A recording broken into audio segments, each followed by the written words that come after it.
இஸ்ரவேலர்கள் கலப்பு இனம் புரிந்து பிள்ளைகளை பெற்றது போல இந்தியாவிலும் செய்தார்கள். அமெரிக்கா, ஆஸ்திரேலியா, ஐரோப்பா, ஆப்பிரிக்கா எல்லா நாடுகளிலும் என்ன செய்தார்கள். இப்ப இலங்கையில இருக்கிற அந்த இஸ்ரவேல் பையன் இல்ல இஸ்ரவேல் பொண்ணு சொல்றா பிள்ளைங்கிட்ட, பிள்ளைங்களா, உங்க அப்பந்தான் கருப்பன் இலங்கை, நான் யார் தெரியுமா? இஸ்ரவேல். என் கோத்திரம் என்ன தெரியுமா?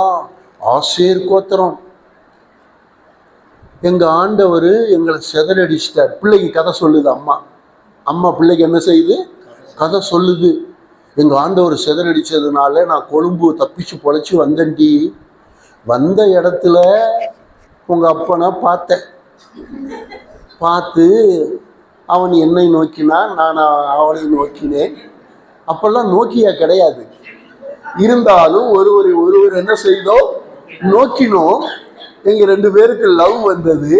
கல்யாணம் பண்ணி நீங்க எல்லாம் பிறந்திருக்கிறீங்கன்னா பிள்ளைங்க அப்படியே கேட்குது, டாடி அப்படியா டாடி? ஆமாடா, உங்க அம்மா எந்த ஊருக்காரியோ தெரியாது, கழுதை இங்கே பொழைக்கலான்னு வந்த இடத்துல நான் பாவம் பொழைச்சிட்டு போட்டுமேன்னு சொல்லி உங்க அம்மாவை என்ன செஞ்சேன்? கல்யாணம் பண்ணேன். இப்படி வேர்ல்டு ஃபுல்லா பேசிக்கிறாங்க. இப்ப என்ன தெரியுமா சொல்றாங்க? எங்க நாடு இஸ்ரவேல் நாடு, எருசலேம் தான் எங்க சொந்த ஊரு. எங்களுக்கு பண்டிகைலாம் வரும். பண்டிகை வரும் பொழுது நாங்கெல்லாம் உங்களை அங்க என்ன செய்யறோம்? கூட்டு போறேன். அப்ப இந்த பிள்ளைங்கெல்லாம் கேட்குது, மம்மி எப்போ மம்மி எருசலேம் கூட்டு போவீங்க? எப்போ பண்டிகை வரும்? பெந்தெகோஸ்தே பண்டிகைன்னு ஒன்று வருண்டா. வரும் பொழுது தேவாலயத்துக்கு போகணும்னு பிரமாணம் இருக்கு. பஸ்கா பண்டிகைக்கு தேவாலயம் போகணும், பெந்தெகோஸ்தே பண்டிகைக்கு தேவாலயம் போகணும், கூடார பண்டிகைக்கு தேவாலயம் போகணும். இஸ்ரவேலர்கள் எல்லாரும் வருஷத்துல 3 முறை தேவாலயம் பண்டிகைக்கு என்ன செய்யணும்? எருசலேமுக்கு வரணும்னு எங்களுக்கு பிரமாணம் இருக்கு. நான் பெந்தெகோஸ்தே பண்டிகை வரும் பொழுது உங்களை எல்லாம் கூப்பிட்டுக்கிட்டு எங்க ஊருக்கு நான் என்ன செய்யறேன்? போறேன். இது இன்னைக்கு நடக்கு. எப்படி தெரியுமா நடக்கு? இன்னைக்கு தமிழர்கள் எல்லாம் செதறடிக்கப்பட்டு சுவிட்சர்லாந்துல போய் தப்பிச்சோம் பொழைச்சோன்னு வேலை செஞ்சு அங்க ஒரு சுவிஸ்காரியை சைட் அடிச்சு சுவிஸ்காரிய ஆட்டையை போட்டு கல்யாணம் பண்ணி அந்த வீட்டில் போய் நான் தங்கினேன். பெண்டாட்டி சுவிஸ்காரி, புருஷன் ஜாஃபனா, பிள்ளைகள்லாம் சுவிஸா ஸ்ரீலங்காவா தெரியாது. ஆனால் தமிழ் பேசுதுங்க, டச்சு பேசுதுங்க, தமிழும் பேசுதுங்க. ஜெர்மனி போயிருந்தேன். பெண்ணு ஜாஃபனா பெண்ணு, புருஷன் ஜெர்மனி. நான் பிரசங்கம் பண்றேன்.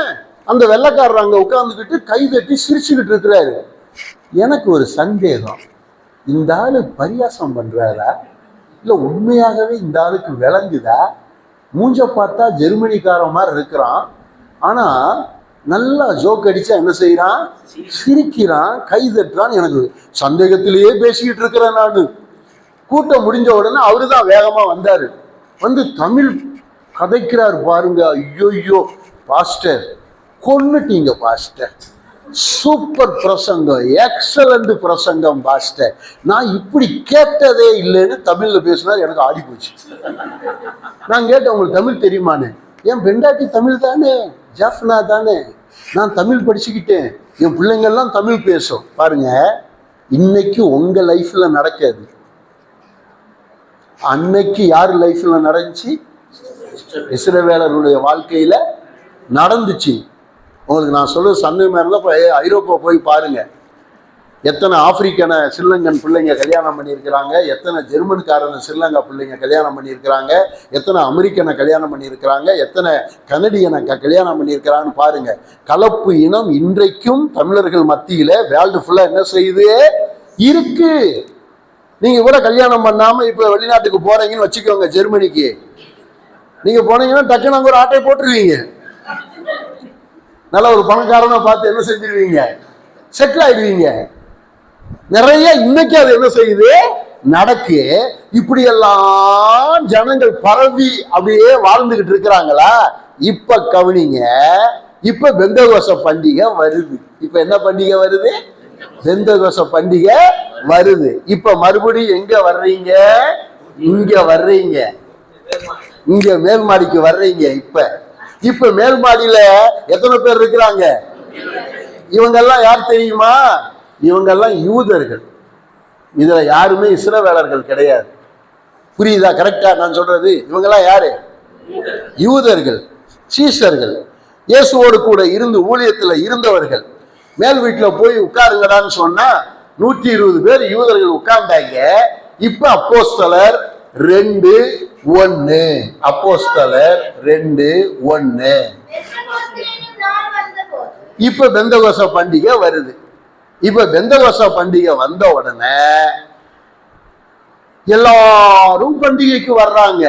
இப்ப யாரெல்லாம் பண்டிகைக்கு வர்றாங்கன்னு கொஞ்சம் கவனிங்க. 5ஆம் வசனம் படிக்க பார்ப்போம். வானத்தின் கீழ் இருக்கிற,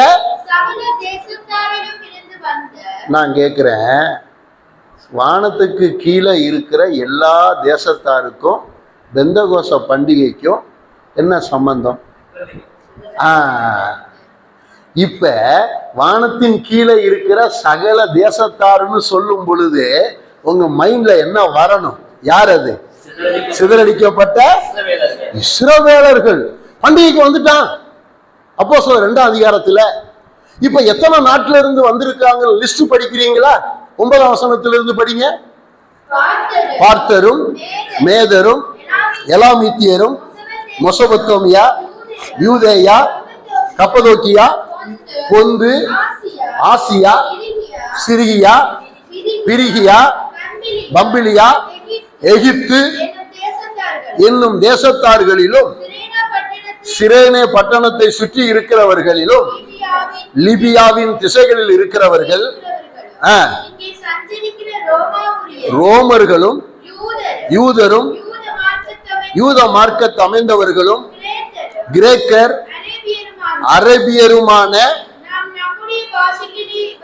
எத்தனை நாட்டில இருந்து வந்திருக்கான் தெரியுமா? 17 நாட்டில இருந்து வந்திருக்கான். இந்த 17 நாட்டில இருந்து பண்டிகைக்கு வந்திருக்கானே, அரேபியாவில இருந்து வந்திருக்கானே, சவுதி அரேபியா, முஸ்லீமா வந்திருக்கான். Saudi Arabia. எகிப்தில இருந்து வந்திருக்கானே, பார்வோனுடைய இனமா வந்திருக்கு, சிதறடிக்கப்பட்ட. அப்ப யாரோடு வந்திருக்கிறாங்க? கலப்பு இனத்தோடு வந்திருக்காங்கல்ல. இப்ப வந்திருக்கிறவர்கள் எல்லாம் இஸ்ரவேலர்கள்னு நான் சொல்றேன். நீங்க ஒத்துக்கிறீங்களா? நீங்க என்ன ஒத்துக்கிறது, ஒத்துக்காம இருக்கிறது? பேதுருவே சொல்றான், படிங்க பார்ப்போம். இப்ப பேதுரு பரிசுத்தாவி இறங்கின உடனே பரிசுத்தாவி 120 பேருக்கு மேல இறங்கிடுச்சு. இப்ப பேதுரு என்ன பண்றான்? எல்லாரையும் பார்க்கிறான். பண்டிகைக்கு வந்திருக்கிற ஜனங்களை பார்த்த உடனே பரிசுத்தாவியானவர் பேசுறாரு, டேய், இயேசு தேடி வந்த இஸ்ரவேலர்கள், உங்களை தேடி போக சொன்னாரடா இஸ்ரவேலர்கள், இந்தா இருக்கிறாங்கடா, இவங்க தான்டா வேர்ல்டு ஃபுல்லா செதறி போனவங்க, இங்க என்ன செய்யறாங்க? பண்டிகைக்கு வந்திருக்கிறாங்கடா, பிரசங்கம் பண்றான்னு சொன்னா 14வது வசனத்துல பிரசங்கத்தை ஆரம்பிக்கிறான் பேதுரு. 2ஆம் அதிகாரம் 11 கூட எழும்பி நின்று இப்ப அவங்கள நோக்கி ஒரு பெரிய பிரசங்கம் பண்றான். அந்த பிரசங்கத்தினுடைய முடிவிலே அவன் என்ன சொல்றாங்கிறத கவனிங்க. 36வது வசனம். ஆகையால் நீங்கள் சிலுவையில் அறைந்த இந்த இயேசுவையே தேவன் ஆண்டவரும் கிறிஸ்துவும் ஆக்கினார் என்று. எப்படி இப்ப பேதுருவுக்கு வெளிப்பாடு வந்துருச்சா? என்ன வெளிப்பாடு? இங்க வந்திருக்கிறது யார்?